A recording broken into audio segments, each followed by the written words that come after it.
بے نمازی کا جو انجام ہے بہت برا ہے، بہت برا ہے، کیونکہ جو لوگ نماز نہیں پڑھتے ان کا انجام بہت برا ہے۔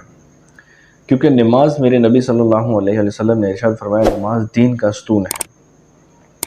اب دیکھیں، کوئی بھی چھت ہے وہ پلر کے بغیر نہیں کھڑی رہ سکتی۔ ستون کہا جاتا ہے پلر کو۔ تو ایک چیز ہم بنا رہے ہیں، چھت بنا رہے ہیں، جب اس میں پلر ہی نہیں ہوں گے تو وہ کیسے کھڑی رہ سکتی ہے؟ وہ کبھی بھی کھڑی نہیں رہ سکتی، وہ گر جائے گی۔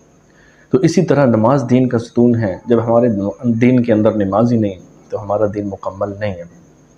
اور میرے نبی نے فرمایا کہ میری آنکھوں کی ٹھنڈک ہے نماز۔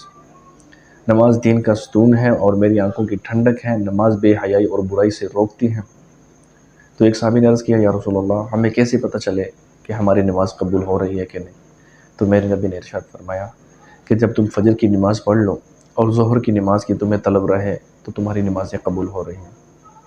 تو دیکھیں، دنیا کے کسی بھی ملک میں جب انسان جاتا ہے، اگر جب اسے پکڑ لیا جاتا ہے تو سب سے پہلے اس کو کہتے ہیں ہینڈز اپ، وہ ایسے ہو جاتا ہے اور اپنے ہاتھوں کو اوپر کر لیتا ہے کہ یا اللہ میں ہینڈز اپ، یعنی وہ پکڑا گیا ہے۔ تو اسی طرح جب انسان اللہ کے دربار میں جاتا ہے تو وہ سب سے پہلے کہتا ہے اللہ اکبر۔ اسی طرح اللہ سے کہتا ہے کہ یا اللہ آج میں تیرے دربار میں آ گیا ہوں۔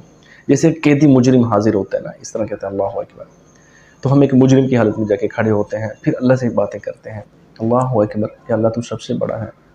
شروع کرتے ہیں جب نماز، الحمدللہ رب العالمین، یا اللہ سب تعریفیں تیری ہیں، مالک یوم الدین، قیامت کے دن کا تو مالک ہے، ایاک نعبد و ایاک نستعین، ہم تیری ہی عبادت کرتے ہیں، تجھی سے مدد مانگتے ہیں۔ تو پھر تو اللہ کی یاد ہمیں آ جاتی ہے۔ اللہ کہتا ہے کہ جب میرا بندہ چاہتا ہے کہ وہ مجھ سے بات کرے تو وہ نماز پڑھے، اور میں اس سے بات کروں تو قرآن پڑھے۔ تو میرے دوستو، نماز کے بغیر ہمارا دین مکمل بالکل بھی نہیں ہے۔ نماز ایک ایسی نعمت ہے جو بے حیائی اور برائی سے روکتی ہے۔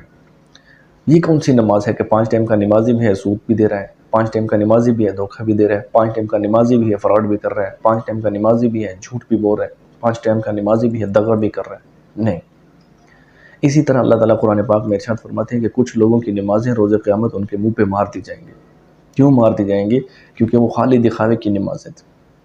خلوص دل سے عبادت کریں، خالص نیت سے عبادت کریں اللہ کی، اور اللہ سے خالص نیت سے میرے دوستوں نماز پڑھا کریں، کیونکہ نماز کے بغیر ہمارا دین مکمل نہیں ہے، اور نماز کے بغیر ہمیں کبھی بھی نجات نہیں ملے گی، نماز کے بغیر ہمیں کبھی ہدایت نہیں مل سکتی۔ نماز ہمارے دین کا ستون ہے۔ تو لہٰذا اپنے گھروں میں بھی غور و فکر کریں، اپنے بچوں پہ بھی غور و فکر کریں کہ ہمارے گھر میں بچے کتنے نماز پڑھتے ہیں، عورتیں کتنی نماز پڑھتے ہیں، مرد کتنے نماز پڑھتے ہیں۔ آج ہمارے گھروں میں کیوں بے برکتی ہے، ہمارے گھروں کے حالات کیوں برے ہیں؟ کیونکہ ہم اٹھتے ہی صبح 12 بجے ہیں، سوتے رات کو 12 بجے ہیں، صبح اٹھتے 12 بجے ہیں۔ یہ کون سی زندگی ہے میرے دوستو؟ اس زندگی نے تو ہمارا بیڑا غرق کر دیا ہے، کیونکہ ہم نے واطی اللہ واطی رسول رستے کو چھوڑ کے اپنی مرضی سے جینا شروع کر دیا ہے۔ تو جب تک ہماری زندگی میں اللہ اور نبی کے رستے نہیں آئیں گے، ہمارے گھروں میں برکتیں کبھی نہیں آئیں گی، کبھی بھی نہیں آئیں گی۔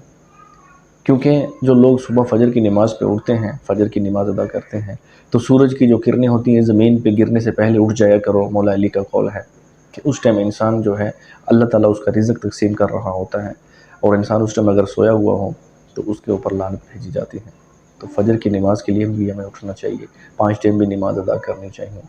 ہمارے گھروں میں بے برکتیاں، یہ ناچاکیاں، لڑائیاں، جھگڑے، یہ کس لیے ہیں؟ کیونکہ ہماری زندگیوں میں سکون نہیں ہے، ہمارے گھروں میں عبادات نہیں ہے، ہمارے گھروں میں نماز نہیں ہے، ہمارے گھروں میں جمعے کا مکمل اہتمام نہیں ہے۔ اللہ تعالیٰ کیا کہتا ہے قرآن پاک میں؟ اے ایمان والو، جب جمعے کی اذان دی جائے تو فوراً بھاگو،